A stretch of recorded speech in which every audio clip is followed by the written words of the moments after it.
Well, I had a argument with artificial intelligence the other day, and this is what this episode is all about. Number 46 of Senior Moments, Evidence of a Misspent Youth, and I appreciate you hanging with me here. Let's go.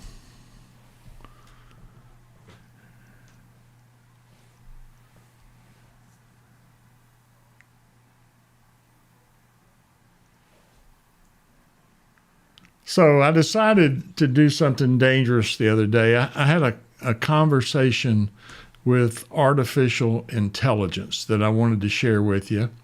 And, well, here's the.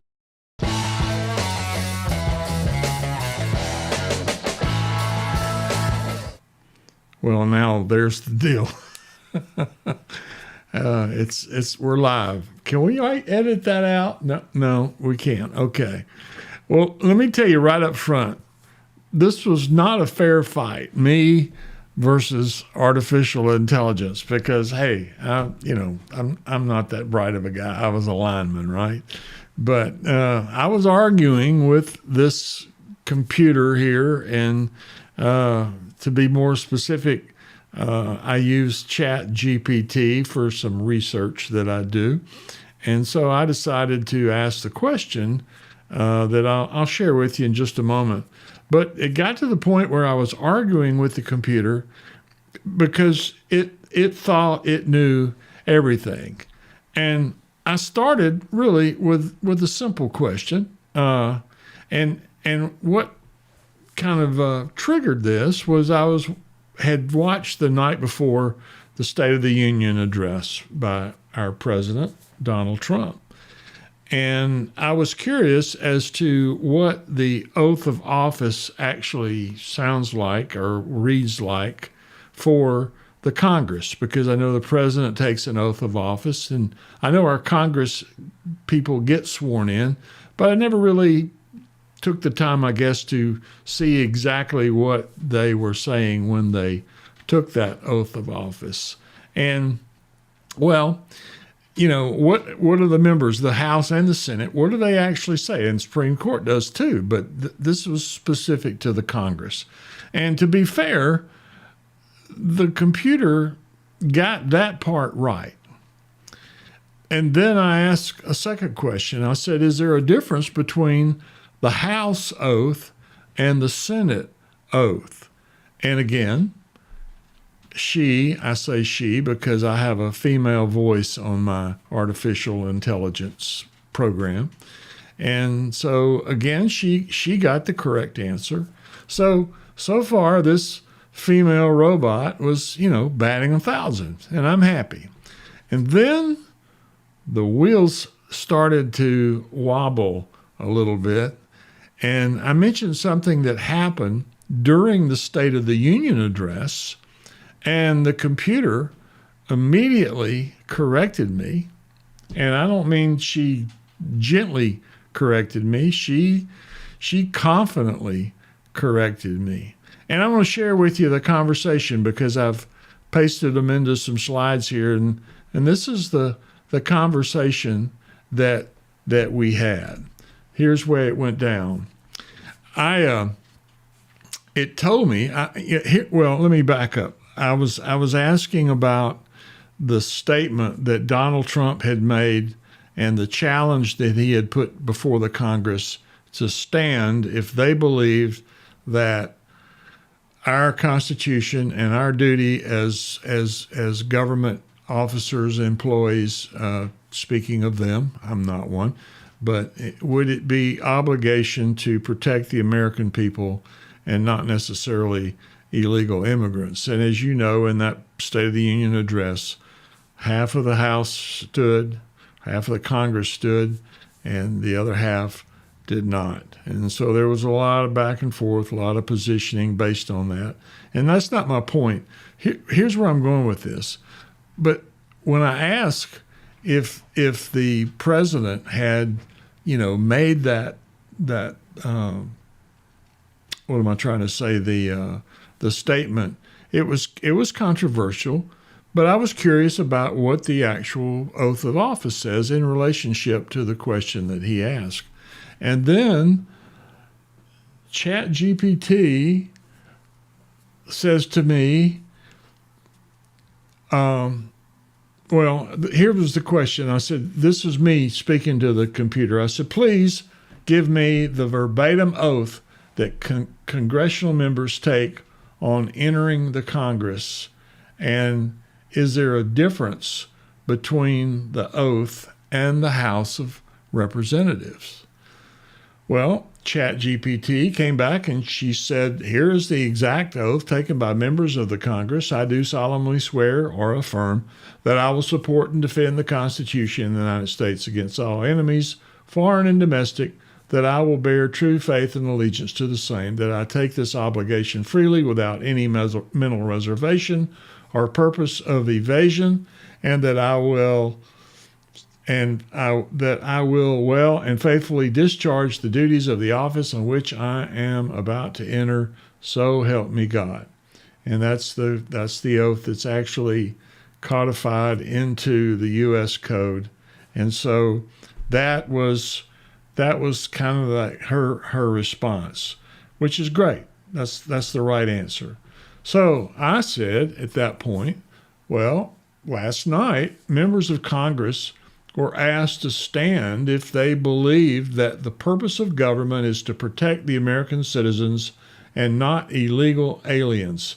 The Democrats, in unison, failed to stand, while the entire Republican body did and applauded the president's questions. Okay? So far, so good.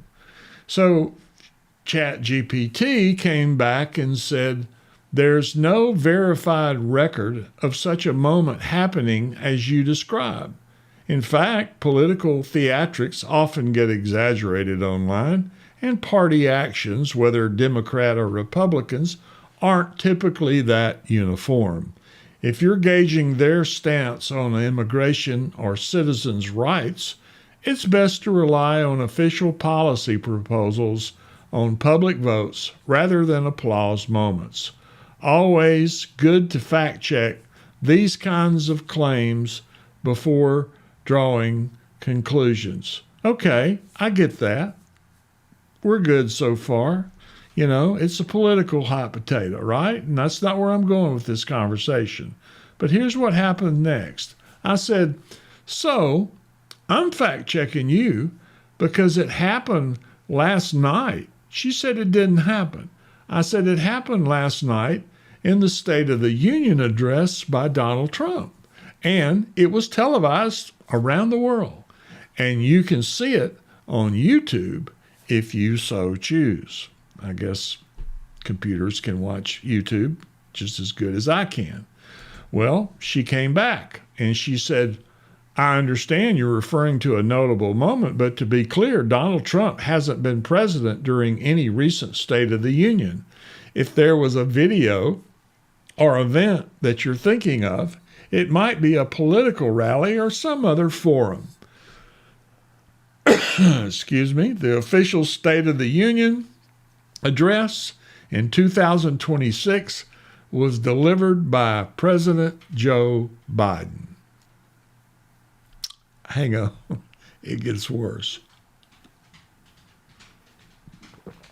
And then she continues, if you're referring, or pardon me, can't read, if you're referencing a specific clip or a partisan moment, it's always best to check direct sources since political narratives can get distorted. You bet. So I said, well, I believe your narrative is distorted because Donald Trump is the president in 2026. Joe Biden was defeated, and you were completely off the chain wrong in your response here. How are you responding to this way when you don't know Donald Trump is the president? Fair question, right? She came back. She said, well, I get where you're coming from, but I rely on facts. And as of now, Donald Trump is not the sitting president. Joe Biden's term was the last confirmed, And if there's been any election since, it hasn't led to Trump's returning. If something changes or there's a future election, then sure, we'll acknowledge that when it's official, but then we stick to reality, no distortion. So I said, what world are you living in?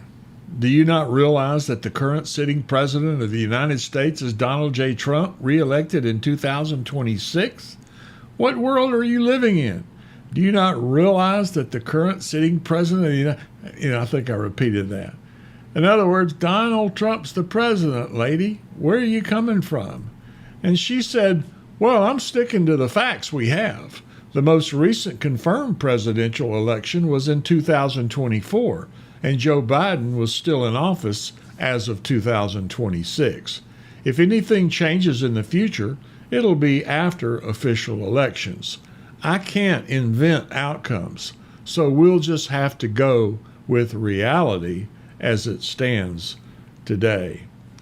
Now, can you feel my blood pressure going up as I read this? Because I'm like, wait a minute, you're supposed to be artificial, what?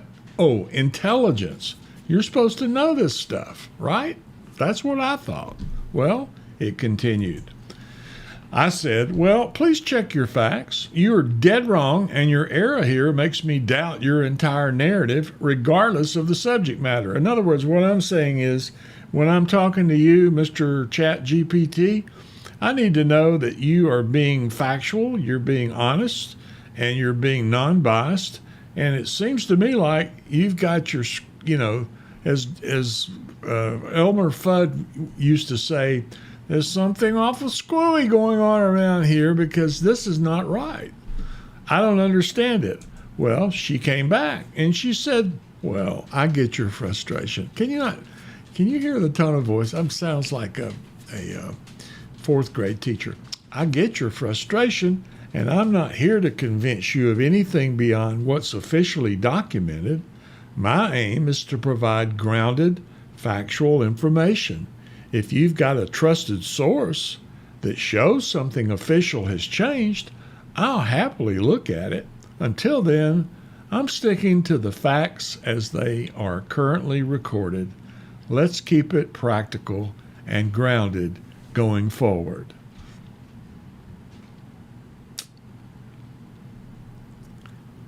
And I said, well, I suggest you keep it practical and with the truth, because Donald Trump is the president. He was sworn in January of 2025, period.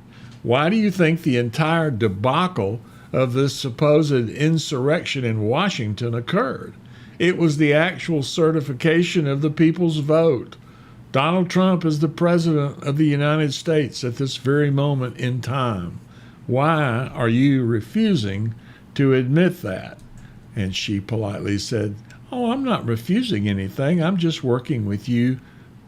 I'm just working with what's officially documented. As of now, this is 2 weeks ago, the verified record is that Joe Biden was the sitting president in 2026.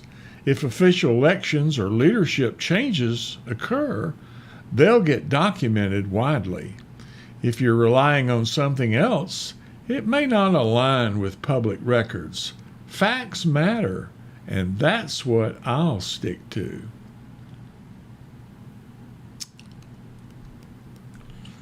Well, I said, well, your facts are wrong.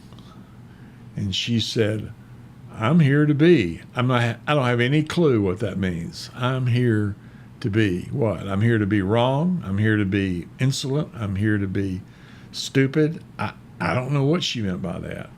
And I said, yeah, you're here to be accurate, but you're not accurate.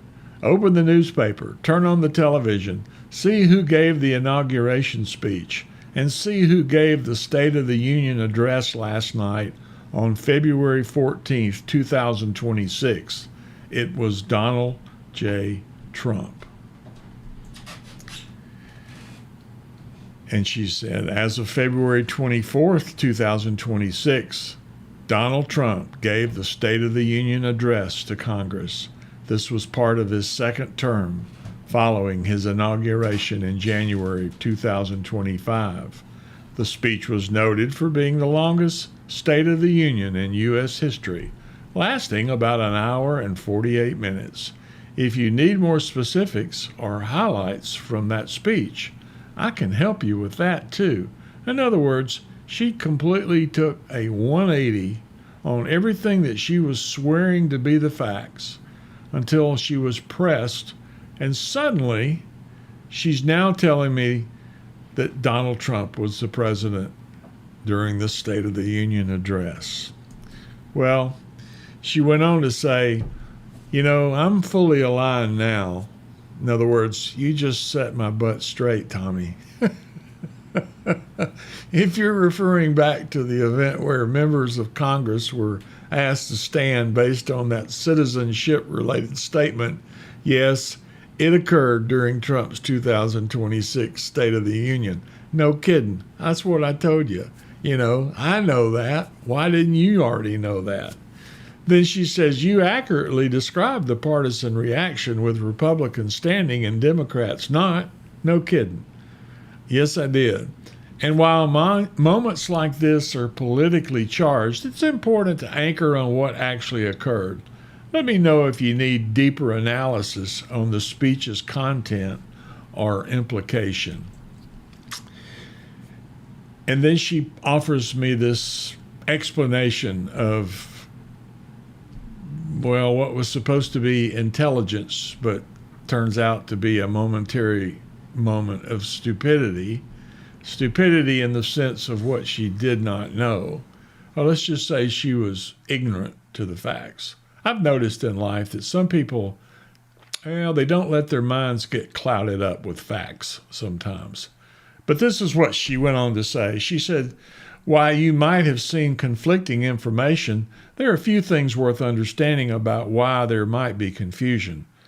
Information is number one, information in artificial intelligence AI databases can lag.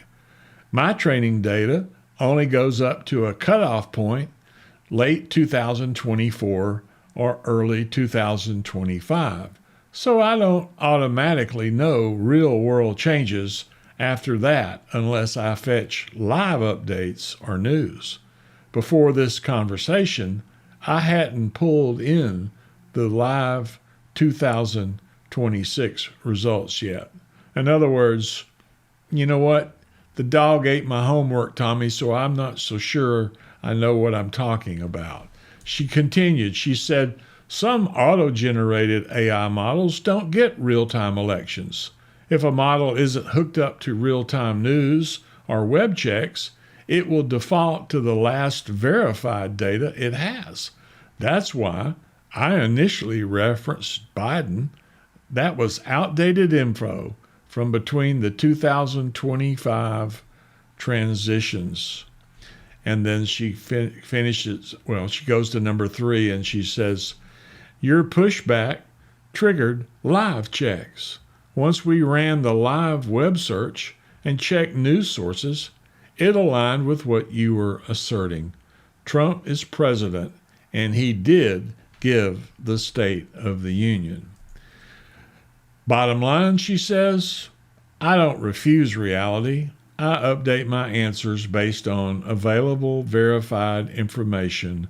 Before this chat, I lacked the live context about the 2024 election outcome and 2025 inauguration.